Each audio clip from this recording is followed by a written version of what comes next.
মসজিদে আকসার কয়টা জানালা, কয়টা দরজা, কয়টা সিঁড়ি বলে দিতে পারে? এটা তো সম্ভব না। তো কি বলে দাও? সাহেব, জাদুকর। এত বেশি কথা বলি, এত বাধা প্রদান করি, এমনকি গায়ে আঘাত করি, তারপরেও সেই একই দাওয়া তাওহীদের কথা। পাগল ছাড়া কিছু বলে পাগল না। কখনো তারা রাসূলকে জাদুকর বলছে, আবার কখনো উম্মাদ বলছে, পাগল বলছে। আল্লাহ তারা সান্ত্বনা দিয়ে বলেন, হে নবী, আজকে আপনাকে জাদুকর বলা কিংবা পাগল বলা প্রথম নয়।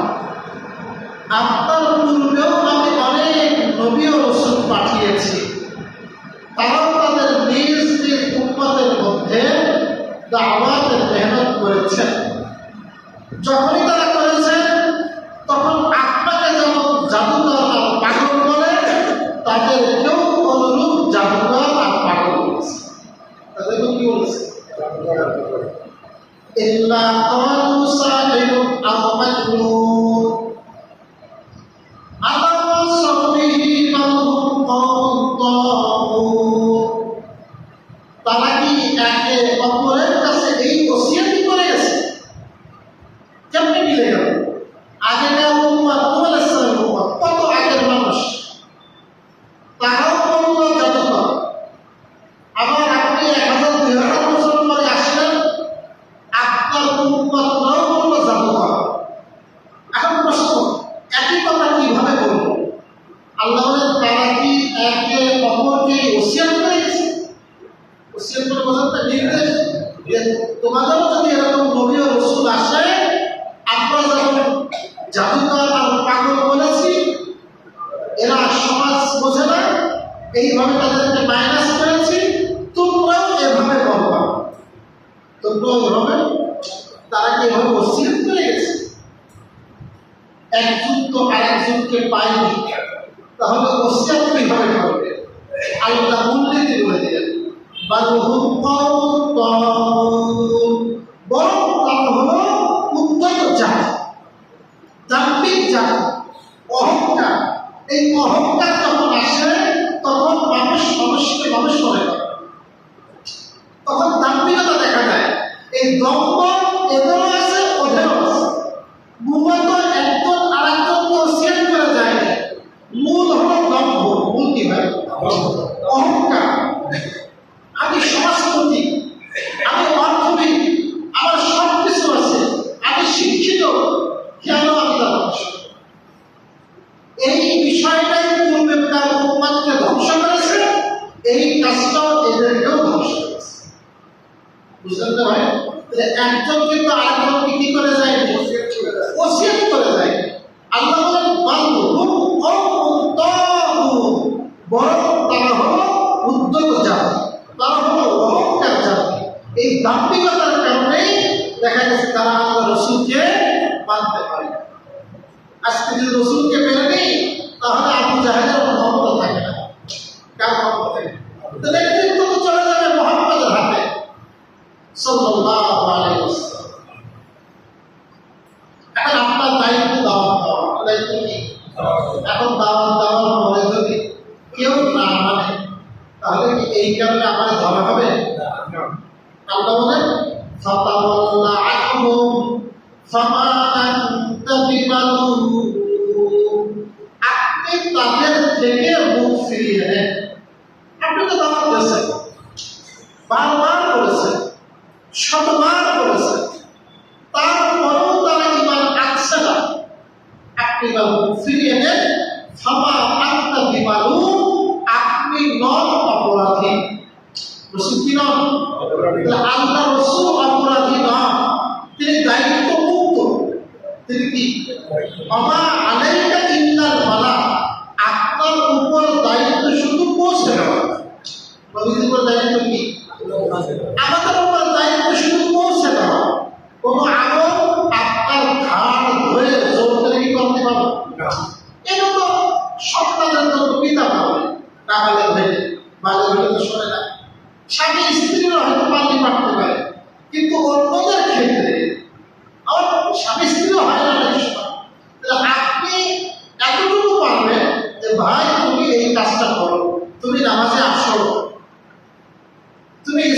লিবাস করো, তুমি নবীর সুন্নাতকে অনুসরণ করো। এই কথাটা আমি বলতে পারি, কিন্তু জোর করে করাতে এখন যখন আমি বললাম আমি দায়িত্ব মুক্ত। এখন আপনি বলেননি এই দায় আপনার ঘাড়ে বড় করে, তখন আফসোস হবে, আহা আমাদের তো বলা হয়েছিল কিন্তু সেদিন আমি শুনি নাই, তখন আমাকে আফসোস করতে হবে। প্রিয় ভাই,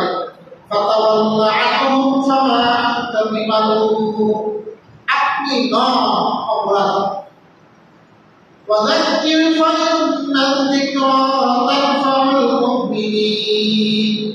এখন বলুন আপনি মুখ ফিরিয়ে নেন, তার মানে কি আপনি তাদেরকে নসিহত করবেন না?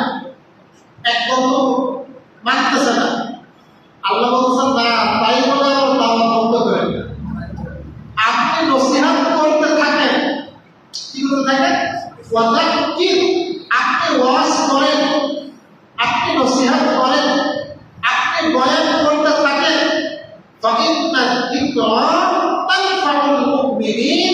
নিশ্চয় এই জিকির, এই নসিহত, এই ওয়াজ মুমিনদের উপকৃত করবে। কাদেরকে ভাই?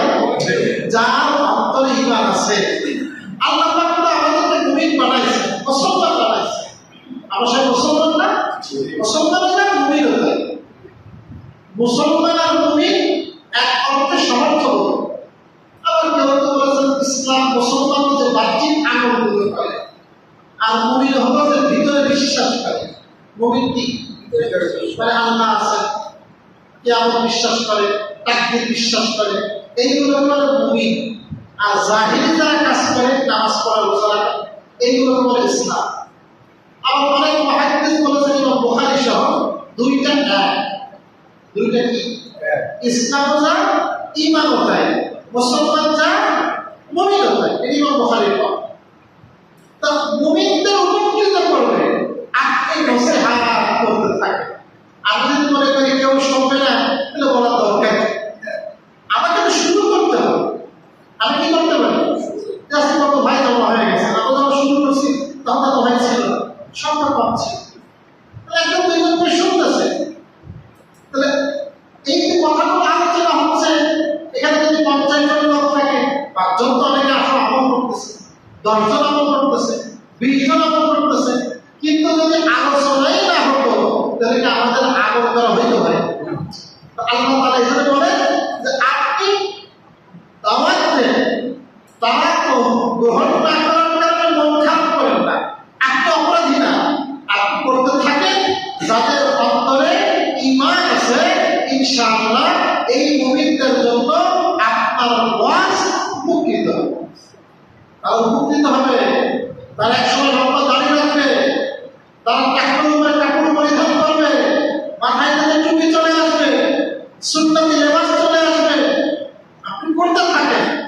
যদি আল্লাহ না করুন, নাও আসে, আর আপনি যদি মুহাম্মদের সাথে বলতে থাকেন, ইখলাসের সাথে বলতে থাকেন, আপনি বলার কারণে সববে কি হয়ে যাবে ভাই? তাহলে এই জন্য এটা শুধু আমার কথা না, আপনার কথা, আপনার কথা, প্রত্যেকের কথা।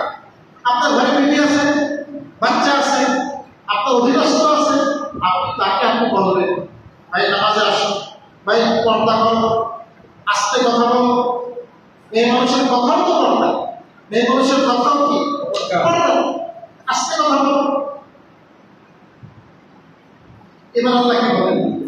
ওয়ামা খালাকতুল জিন্না ওয়াল ইনসা ইল্লা লিয়াবুদুন। আমি জিন জাতি এবং মানুষ জাতিকে সৃষ্টি করি নাই, তবে একমাত্র আমার ইবাদতের জন্য। কিসের জন্য? তাই জিন জাতি আর মানুষ জাতি। আগে জিনের কথা বলছে, কারণ দুনিয়াতে আল্লাহ আগে জিন পাঠাইছে, আগে জিনটাকে মানুষ পাঠাইছে, আগে জিন পাঠাইছেন। আমাদের আগে আদম আলাইহিস সালামের আগে এই পৃথিবীতে জিনরা বসবাস করত। কারা বসবাস করত? এক ভাই আমাকে প্রশ্ন করলেন, এখানে আছে কিনা দেখতেছি, তাই হোক। কিন্তু আপনি মাঝে মধ্যে বলেন আল্লাহ রাব্বুল আলামিন ফেরেশতাদেরকে বলছিলেন, আপনি কেন মানুষ সৃষ্টি করবেন?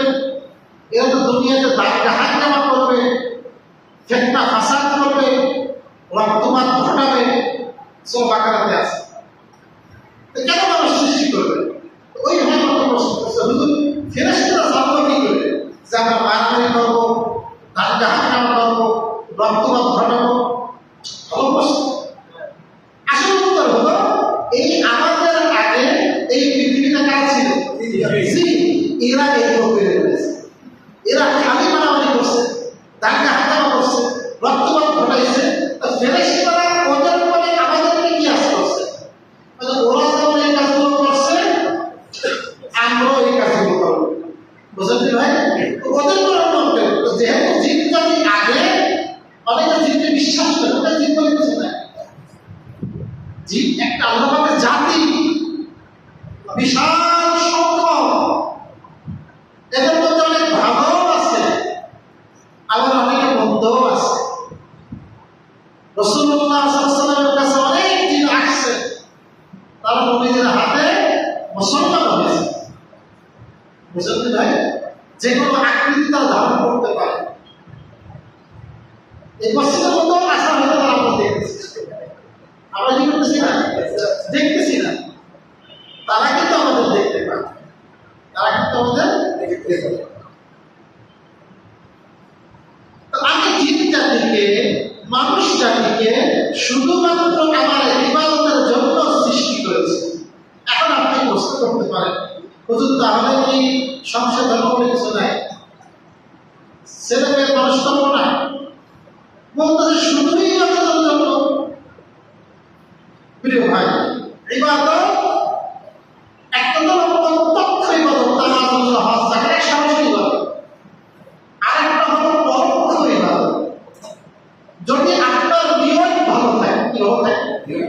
শুধু নিয়ত ভালো থাকার কারণে আপনি আপনার বিবির মুখে লুকমা তুলে দেবেন, এই কারণেও আল্লাহ পাক আমল নামে লিখে দিবেন। সুবহানাল্লাহ। এটা দুনিয়াতে কাজ করতেছি না? এইটাও আমার ইবাদত হয়ে যাবে যদি আপনার নিয়ত ভালো থাকে আর আপনি আপনার স্ত্রীর সাথে দৈহিক মিলন করেন, এই জন্য আপনার আমল নামায় লিখে রাখা হবে। এটা ব্যক্তিগত চরিতার্থ করতেছি, লিখে রাখা হবে না।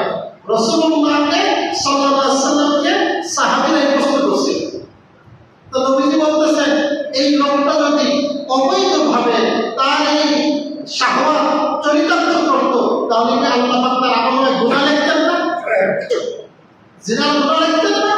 যখন তাকে অবৈধভাবে করলে গুনাহ লিখতেন, তাহলে বৈধভাবে লিখলে কেন তার আমলে লিখে রাখা হবে না? বুঝতে ভাই? যদি আপনার নিয়ম ভালো থাকে যে আমার সন্তানের জিম্মাদারি আমার পরে আছে, তার হক, নবীজি বলেন ইন্না লিনাফসিকা আলাইকা হাক্কা, নিশ্চয়ই তোমার নফসের তোমার উপর হক আছে। ওয়া লিআইনিকা আলাইকা হাক্কা, তোমার চোখের তোমার উপর হক আছে। চোখের কি আছে? চোখের মালিক আমি সারা রাত ঘুমাই না, মানে নিয়মে কি করে না, রাত্রে ঘুমায় না, ওই 2টা-3টার সময় ঘুমায় আর দিনের বেলা ঘুমায়। তাহলে কি চোখের হক আদায় করলাম? এই হিসাব দেওয়া লাগবে। আমার শরীরের হক আছে, আমার বিবির হক আছে, আমার সন্তানের হক আছে। যখন আমার নিয়ম থাকবে হকগুলো আদায় করা, আমি জাগতিক কাজ করবো মানুষের দৃষ্টিতে, কিন্তু আল্লাহর ফেরেশতারা আমার জন্য লিখে দেয়। এই কাজগুলো আমার জন্য লিখে হয়ে যাবে। বুঝতে পারেন? বুখারী শরীফের কত হাদিসটা বললেন আপনাদের বিষয়টা আরো স্পষ্ট হবে। মক্কায় এক যুবক যুবতী, মক্কায় প্রেমিক প্রেমিকা, ছেলেটা মেয়েটাকে খুব ভালোবাসে, অবৈধ প্রেম। অবশ্যই হঠাৎ আল্লাহ পাকের ঈমানের নূর ওই মহিলাটার উপরে পড়ে। যখন ঈমানের নূর পড়ে, সঙ্গে সঙ্গে মহিলাটা পরিবর্তন হয়ে গেছে, কালিমা পড়ে মুসলমান হয়ে গেছে। কি হয়ে গেছে ভাই? আর যখন মানুষ মুসলমান হয়, তখন ঈমান কেমন থাকে? নতুন মুসলমান। আল্লাহর পক্ষ থেকে যখন হুকুম আসলো, প্রত্যেকে মক্কা থেকে হিজরত করে মদিনায় যেতে হবে। কোথায় যেতে হবে?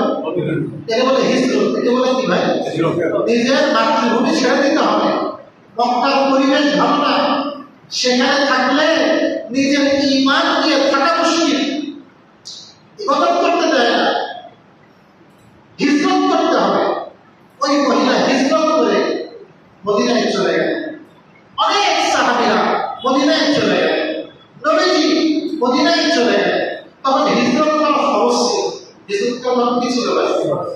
এই হিজরতের কারণে সাহাবীরা অনেক নেকি হয়েছে। আপনার বলতে তোমাদের নবী মুহাজির, কি বলে সাহাবীরা তো ইসরায়েল দুই ক্যাটাগরি, একটাকে বলা হয় মুহাজির, কি বলা হয়, আর একটাকে বলা হয় আনসার, কি বলা হয়, যারা মদিনায় থেকে সাহায্য করেছে, মদিনায় বাড়ি, তাদেরকে বলা হয় আনসার। আর যারা এখান থেকে সফর করে গেছেন এদেরকে বলে মুহাজির। মুহাজির তো বর্তমানে অনেক, তো সবাই তো হিজরত করেছে, ওই মহিলাটাও হিজরত করেছে। এখন ওই যুবক সে তো মক্কায়, সে সংবাদ পাঠাইছে আমি তোমার বিয়ে করতে চাই। তা উনি বলছে মহিলা, আমি তোমার বিবাহ করতে পারি যদি তুমি হিজরত করে মদিনায় আসো। কোথায় আসো? এই লোকটা ওই মহিলার বিয়ে করা, ওই মহিলার নাম ছিল উম্মে কায়েস। কি নাম? বুখারী শরীফের প্রথম হাদিস। এটা কি বুখারী শরীফের প্রথম হাদিসের ব্যাখ্যা। ওই মহিলার নাম ছিল উম্মে কায়েস। ওই লোকটা তাকে বিবাহ করার জন্য হিজরত করল, সফর মদিনায় চলে গেল, বিয়ের সাথে হইল। এবার নবীজির কাছে নালিশ গেল, হুজুর ঘটনা থেকে আপনারা তো সব হিজরত করেছিলাম আল্লাহর জন্য, রাসূলের জন্য, দ্বীনের জন্য, ইসলামের জন্য, এই একই কাজ ওই লোকটাও করেছে, কিন্তু তার উদ্দেশ্য ছিল ওই মেয়েকে বিবাহ করা। ওই মেয়েকে কি করা? তখন রাসূল এই হাদিসটা বললেন। এটা আপনারাও জানেন, ওমর ইবনুল খাত্তাব থেকে বর্ণিত। রাসূলুল্লাহ সাল্লাল্লাহু আলাইহি ওয়াসাল্লাম বলেন, ইন্নামাল আ'মালু বিন্নিয়াত, ইন্নামাল আ'মালু ওয়া ইন্নামা লিকুল্লি মা নাওয়া, ফামান কানাত হিজরাতুহু ইলাল্লাহি ওয়া রাসূলিহি ফাহিজরাতুহু ইলাল্লাহি ওয়া রাসূলিহি, ওয়া মান কানাত হিজরাতুহু ইলা দুনিয়া ইউসিবুহা আও ইলা ইমরাতিন ইয়ানকিহুহা ফাহিজরাতুহু ইলা মা হাজারা ইলাইহি। এটা হলো পূর্ণ হাদিস। রাসূল বলেন, ইন্নামাল আ'মালু বিন্নিয়াত, নিশ্চয় সকল কাজ নিয়তের উপর নির্ভর করে। তার উপর ওয়া ইন্নামা লিকুল্লি মা নাওয়া, প্রত্যেক ব্যক্তির জন্য তাই রয়েছে যা সে নিয়ত করে, যা সে কি করে, নিয়ত করে। ফামান কানাত হিজরাতুহু ইলাল্লাহি ওয়া রাসূলিহি, সুতরাং যদি কোনো ব্যক্তি হিজরত করে আল্লাহর জন্য, রাসূলের জন্য, তাহলে তার হিজরত আল্লাহ এবং রাসূলের জন্য। আর যদি কোনো ব্যক্তি হিজরত করে দুনিয়ার জন্য, কিসের জন্য? দুনিয়ার কোনো লোভে অথবা কোনো নারীকে বিবাহ করার জন্য, তাহলে সেটা তার জন্য হবে যেই জন্য সে বিবাহ করেছে, যেই জন্য সে সফর করেছে, এই জন্য করেছে। তার মানে হিজরত করার সওয়াব তার আমলনামায় আর লেখা হবে। তাহলে একই হিজরত দুইজন ব্যক্তি করলো, একজন ব্যক্তির আমলনামায় সওয়াব লেখা হলো, আর একজনের আমলনামায় গুনাহ লেখা। বুঝলেন? একজন আমল ব্যবহার করছে, উদ্দেশ্য হলো নবীর সুন্নাহ, উদ্দেশ্য আতর পাকা নবীর সুন্নাহ না, আর তাআত্তুর বিসুনানিল আম্বিয়া, সব নবীদের সুন্নাহগুলো আতর করা। মানে কোন নবীদের? সব নবীদের কিছু সুন্নাহ আছে, তার মধ্যে একটা হলো আতর মাখা, একটা হলো বিবাহ করা, একটা হলো মিসওয়াক করা। এগুলো সব নবীদের সুন্নাহ। একজন ব্যক্তি আতর মাখছেন, নবীর সুন্নাহ, উদ্দেশ্য নিজের থেকে দুর্গন্ধ দূর হবে, আর এক ভাই ঘ্রাণ পাইলে তার ভালো লাগবে। তাহলে ইকরামের নিয়ম, নবীর সুন্নাতের নিয়ম, আমার থেকে কাউকে কষ্ট দেব না, দুর্গন্ধ পেলে মানুষের কষ্ট হয়, এর নিয়ম ওয়াহিদুল সওয়াব নেই।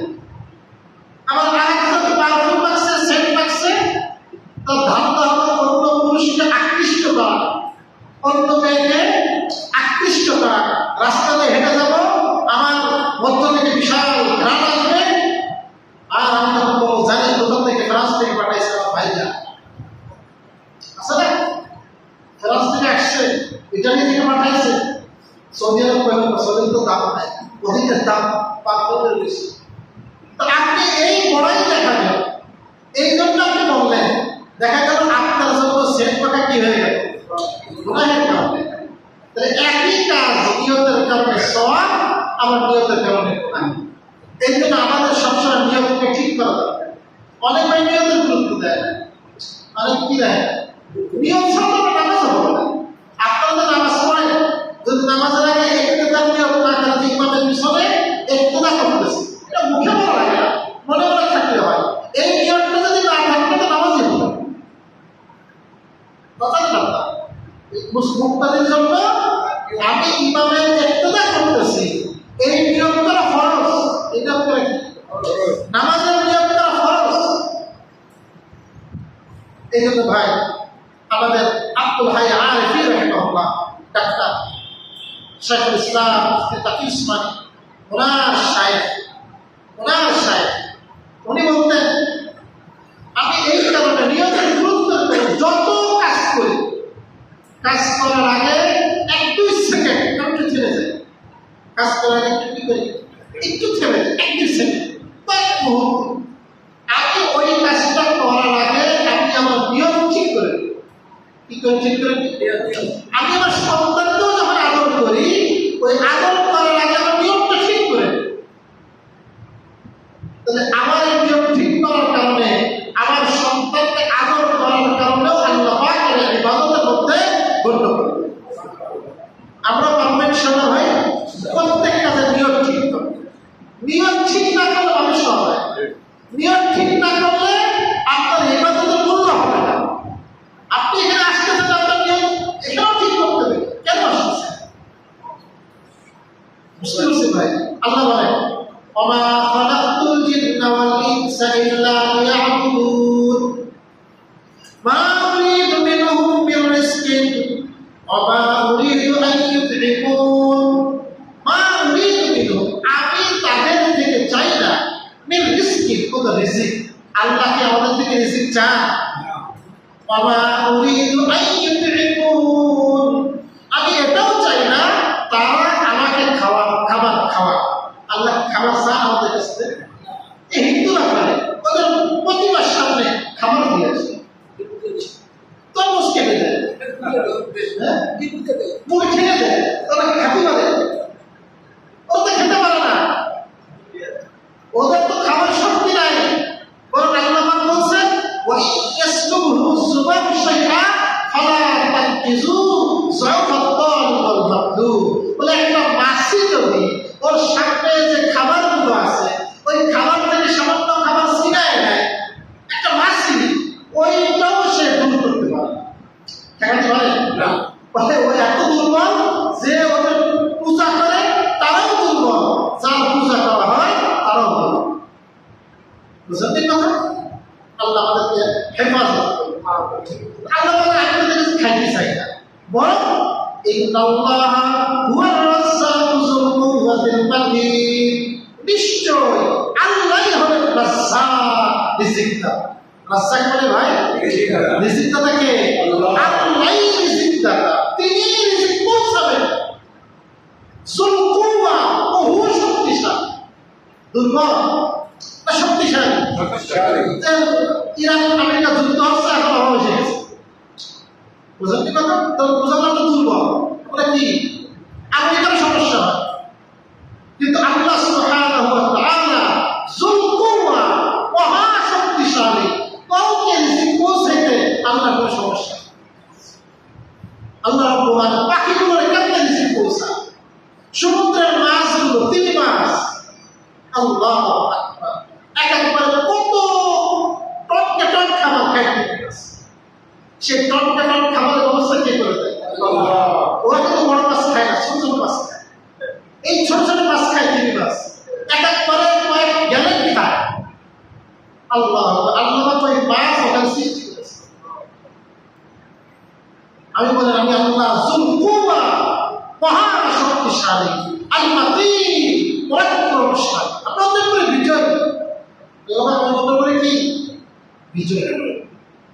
فإن للذين ظلموا ذنوبا مثل ذنوب أصحابهم فلا يستعجلون।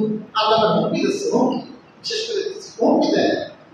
فإن للذين ظلموا, নিশ্চয়ই যারা জুলুম করেছে, যারা কি করেছে জুলুম বিভিন্ন ভাবে হয়। আল্লাহর হুকুম না মানলে জুলুম হবে, কার হুকুম না মানলে আল্লাহ। যেই জুলুম করবে তারই জন্য রয়েছে জাদুর পালা, তাদের সাথীদের পালা নেয়। পূর্ববর্তীরা যারা জুলুম করেছিল, আমি আল্লাহ তাদেরকে ধরছিলাম না ধরি নাই? কওমে লূত ধরছেন না, কওমে সামূদ, কওমে নূহ, কওমে ইব্রাহিম, প্রত্যেকটাকে আল্লাহ ধরছে। কওমে মূসা একেবারে লাঞ্ছিত করছে, শেষ করে দিয়েছে। আমি আল্লাহ পূর্বের যত জালেম গেছে, আমি আল্লাহ প্রত্যেক জালেমকে ধরেছি, প্রত্যেককে উপযুক্ত শাস্তি দিয়েছি। তারাও যদি জুলুম করতে থাকে তাদের জন্য রয়েছে অনুরূপ পালা। বুঝাতে পারলাম? তাদের জন্য কি পালা? বরং ফিরআউন তার কাছে যারাই আসবে, যারাই জুলুম করবে, তাদেরও পরিণতি একই।